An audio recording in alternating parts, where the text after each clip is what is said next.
Today we're checking out the new Galaxy A55 5G. The color shown here is awesome navy. It also comes in lemon, lilac, and ice blue as well. It's got a 6.6-inch Super AMOLED display with 1080 by 2340 resolution and up to 120 Hz refresh rate. Also uses Gorilla Glass Victus Plus. It comes with an Exynos 1480 processor. The one I have here is 8 GB of RAM, 128 GB of storage. I believe there's also a 256 GB version. You can also expand the storage with a micro SD card. It's also IP67 dust and water resistant. On the back, it's got a triple camera setup, 50 megapixel wide angle for the main lens, 12 megapixel ultra wide, and a 5 megapixel macro lens. And then you've got a 32 megapixel wide angle lens there on the front. Nice thing is you can shoot up to 4K 30 frames per second for video recording. It's got a 5000 milliamp hour battery with 25 watt charging.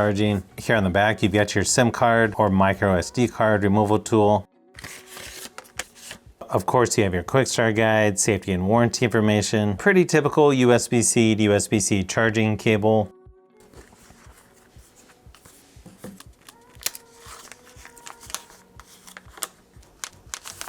Feels like glass here on the back. This actually feels really similar to the Galaxy A54. If you put it next to the A54, it is just a tad bit taller. And it's also flatter now on the edges instead of a little more rounded with the A54. Kind of strange to me, the power and volume buttons are still rounded. Everywhere else is flat.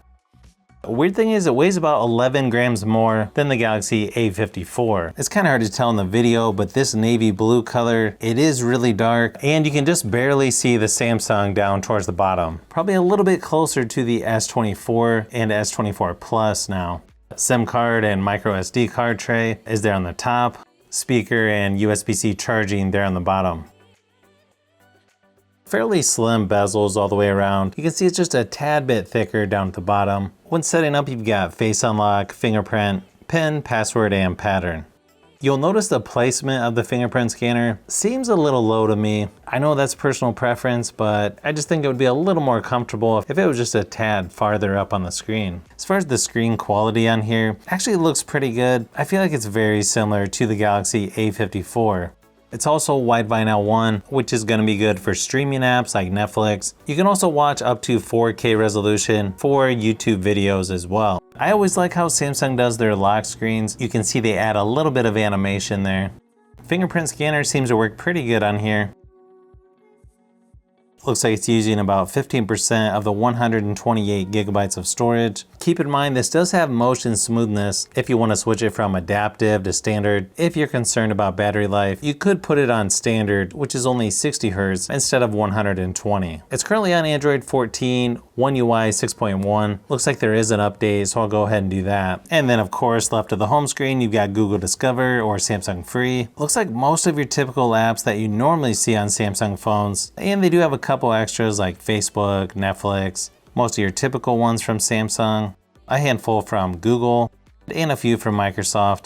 You can see it has the new notification shade where everything's kind of grouped together now. You've got device controls, smart view, eye comfort shield, dark mode, Wi-Fi, Bluetooth, sound, auto rotate, airplane mode, flashlight, mobile data, mobile hotspot, power saving, location, link to Windows, screen recorder, quick share, do not disturb. Also has multi-control modes, scan QR code.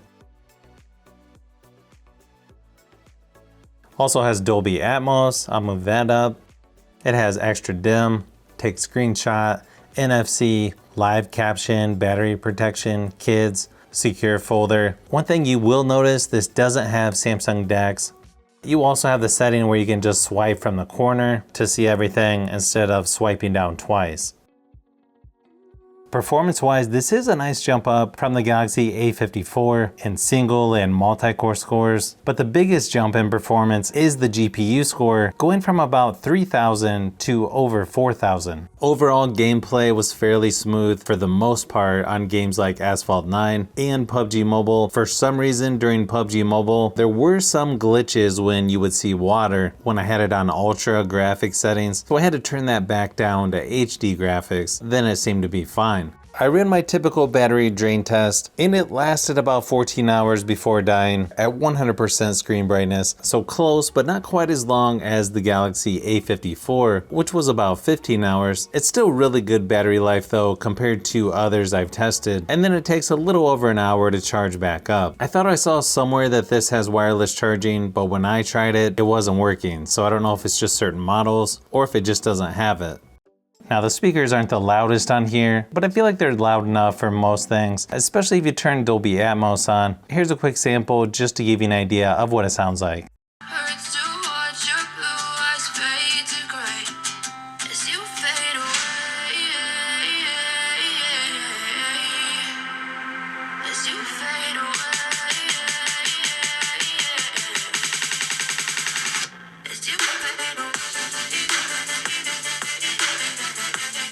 In the camera app, you've got Fun, where you can add stuff to someone's face. You've got Portrait, Photo, Video, and then quite a bit under More, you've got Pro Video, Night, Food, Panorama, Macro, Super Slow-Mo, Slow Motion, Hyperlapse, Dual Record, and Single Take. And you can shoot up to 4K 30 frames per second for video recording. Actually seems to have pretty fast shutter speed on here. Here's a few samples of photo and video just to give you an idea of what to expect from the Galaxy A55 5G.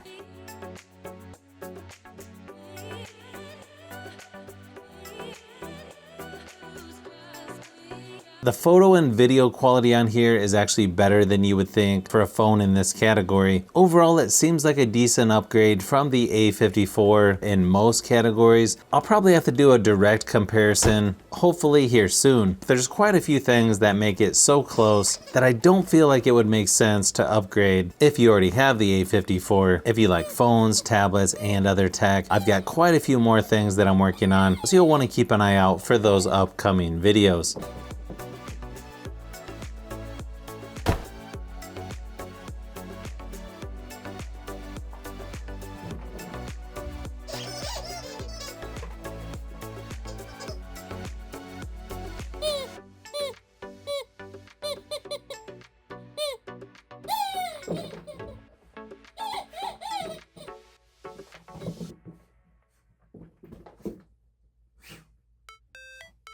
So if you've made it this far into the video, you may want to say thanks by subscribing, and don't forget to give a thumbs up if this video was helpful. This is Brian from Fishbee Productions. Thanks for watching, and I'll see you on the next one.